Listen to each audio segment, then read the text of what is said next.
Hello everyone, welcome back to my YouTube channel. आज की हमारी कहानी है आँख की किरकिरी भाग 1। इसके लेखक हैं रविंद्रनाथ टैगोर। अगर वीडियो पसंद आए तो लाइक और शेयर ज़रूर कर दीजिएगा। तो चलिए हम अपनी कहानी शुरू करते हैं। विनोद की माँ हरिमती महेंद्र की माँ राजलक्ष्मी के पास जाकर धरना देने लगी। दोनों एक ही गाँव की थी, छुटकन में साथ खेली थी। राजलक्ष्मी महेंद्र के पीछे पड़ गई। बेटा महेंद्र, इस गरीब की बिटिया का उद्धार करना पड़ेगा। सुना है लड़की बड़ी सुंदर है, फिर पढ़ी लिखी भी है, उसकी रुचियां भी तुम लोगों जैसी है। महेंद्र बोला, आजकल के तो सभी लड़के मुझ जैसे ही होते हैं। राजलक्ष्मी, तुमसे शादी की बात करना ही मुश्किल है। महेंद्र बोला, माँ, इसे छोड़कर दुनिया में क्या और कोई बात नहीं है? महेंद्र के पिता उसके बचपन में ही चल बसे थे। माँ से महेंद्र का बर्ताव साधारण लोगों जैसा न था। उम्र लगभग 22 की हुई। एमए पास करके डॉक्टरी पढ़ना शुरू किया है, मगर माँ से उसकी रोज रोज की जिद का अंत नहीं। कंगारू के बच्चे की तरह माता के गर्भ से बाहर आकर भी उसके बाहरी थैली में टंगे रहने की उसे आदत हो गई है। माँ के बिना आहार विहार, आराम विराम कुछ भी नहीं हो पाता। अब की बार जब माँ विनोदनी उसके लिए बुरी तरह पीछे पड़ गई तो महेंद्र बोला, अच्छा, एक बार लड़की को देख लेने दो। लड़की देखने जाने का दिन आया तो कहा, देखने से क्या होगा, शादी तो मैं तुम्हारी खुशी के लिए कर रहा हूँ, फिर मेरे अच्छा बुरा देखने का कोई अर्थ नहीं। महेंद्र के कहने में पर्याप्त गुस्सा था, मगर माँ ने सोचा, शुभ दृष्टि के समय जब मेरी पसंद और उसकी पसंद एक हो जाएगी तो उसका स्वर भी नर्म हो जाएगा। राजलक्ष्मी ने बेफिक्र होकर विवाह का दिन तय किया। दिन जितना ही करीब आने लगा, महेंद्र का मन उतना ही बेचैन हो उठा। मात्र 2-4 दिन पहले वह कह बैठा, नहीं माँ, यह मुझसे हरगिज न होगा। छुटकन से महेंद्र को हर तरह का सहारा मिलता रहा है, इसलिए उसकी इच्छा सर्वोपरि है। दूसरे का दबाव उसे बर्दाश्त नहीं। अपनी स्वीकृति और दूसरों के आग्रह ने उसे बेबस कर दिया है। इसलिए विवाह के प्रस्ताव के प्रति नाहक ही उसकी वितृष्णा बढ़ गई और विवाह का दिन नज़दीक आ गया तो उसने एक बारगी ना ही कर दी। महेंद्र का दिली दोस्त था बिहारी। वह महेंद्र को भैया और उसकी माँ को माँ कहा करता था। माँ उसे स्टीमर के पीछे जुड़ी डोंगी जैसा भारवाही सामान मानती थी और वैसी ही उस पर ममता भी रखती थी। वो बिहारी से बोली, बेटे, यह तो अब तुम्हें ही करना है, नहीं तो उस बेचारी लड़की। बिहारी ने हाथ जोड़कर कहा, माँ, यह मुझसे ना होगा।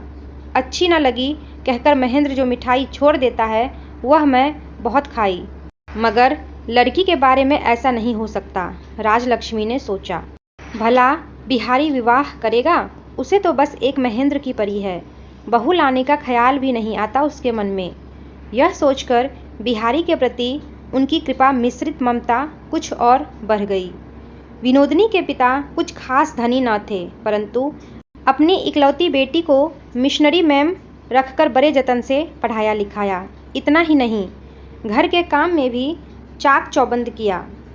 वो गुजर गए और बेचारी विधवा माँ बेटी के विवाह के लिए परेशान हो गई। पास में रुपया पैसा नहीं, ऊपर से लड़की की उम्र भी ज़्यादा। आखिर राजलक्ष्मी ने अपने मैके में गांव के एक रिश्ते के भतीजे से विनोदनी का विवाह करा दिया। कुछ ही दिनों में वह विधवा हो गई। महेंद्र ने हंसकर कहा, गनीमत थी कि शादी नहीं की। कोई 3 साल बाद माँ बेटे में फिर एक बात हो रही थी। बेटा, लोग तो मेरी ही शिकायत करते हैं। क्यों भला? तुमने लोगों का ऐसा क्या बिगाड़ा है? बहू के आने से बेटा पराया ना हो जाए, मैं इसी डर से तेरी शादी नहीं करती। लोग यही कहा करते हैं। महेंद्र ने कहा, डर तो होना ही चाहिए। मैं माँ होता तो जीते जी लड़के का विवाह न करता, लोगों की शिकायतें सुन लेता। माँ हंसकर बोली, सुनो जरा इसकी बातें सुन लो। महेंद्र बोला, बहू तो आकर लड़के को अपना बना ही लेती है, फिर इतना कष्ट उठाने वाली माँ अपने आप दूर हो जाती है। तुम्हें यह चाहे जैसा लगे, मुझे तो ठीक नहीं लगता। चाची बोली, यह तुम्हारी ज्यादती है बेटे। जबकि जो बात हो वही अच्छी लगती है। माँ का दामन छोड़कर अब घर गृहस्थी बसाने का समय आ गया है। अब नादानी अच्छी नहीं लगती, उल्टे शर्म आती है। राजलक्ष्मी को यह बात अच्छी नहीं लगी। इस सिलसिले में उन्होंने जो कुछ कहा वह जैसा हो मगर स्वर भीगा तो नहीं था। बोली, मेरा बेटा अगर और लड़कों की अपेक्षा अपनी माँ को ज़्यादा स्नेह करता है तो तुम्हें शर्म क्यों लगती है? मझली बहू, कोख का लड़का होता तो समझ में आता। राजलक्ष्मी को लगा निपुती बेटे के सौभाग्य वाली से ईर्ष्या कर रही है। मझली बहू ने कहा, तुमने बहू लाने की चर्चा चलाई इसलिए बात निकल गई, वरना मुझे क्या हक है? राजलक्ष्मी बोली, मेरा बेटा अगर विवाह नहीं करता तो तुम्हारी छाती क्यों फटती है? ठीक तो है, लड़के की जैसे आज तक देखभाल करती आई हूँ आइंदा भी कर लूँगी। इसके लिए और किसी की मदद की ज़रूरत ना होगी। मझली बहू आंसू बहाती चुपचाप चली गई। महेंद्र को मन ही मन इससे चोट पहुँची।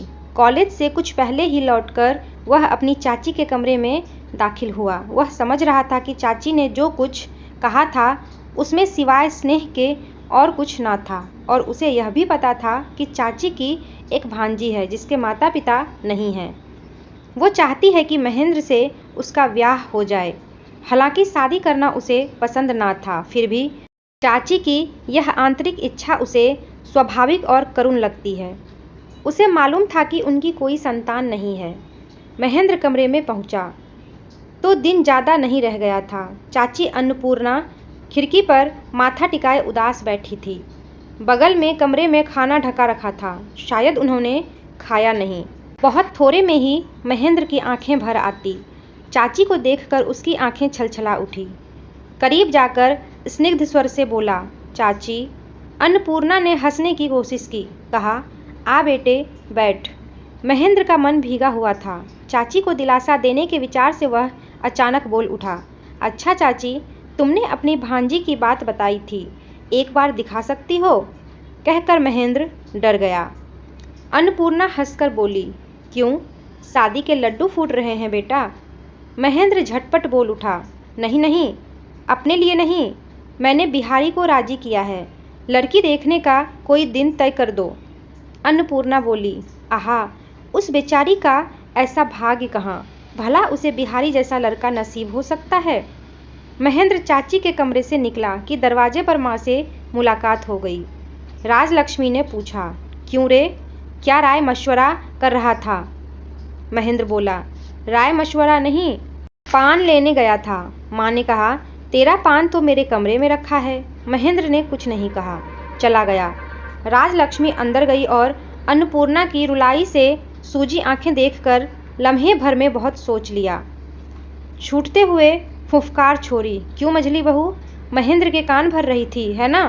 और बिना कुछ सुने तत्काल तेजी से निकल गई। तो दोस्तों, आपको ये कहानी कैसी लगी कमेंट करके बताइएगा, और अगर वीडियो पसंद आई हो तो लाइक और शेयर भी कर दीजिएगा। मेरे वीडियोस का नोटिफिकेशन पाने के लिए चैनल को सब्सक्राइब करके बेल आइकन को भी प्रेस कर दीजिएगा। तो फिर मिलते हैं इस वीडियो के पार्ट 2 में। तब तक के लिए टेक केयर एंड बाय।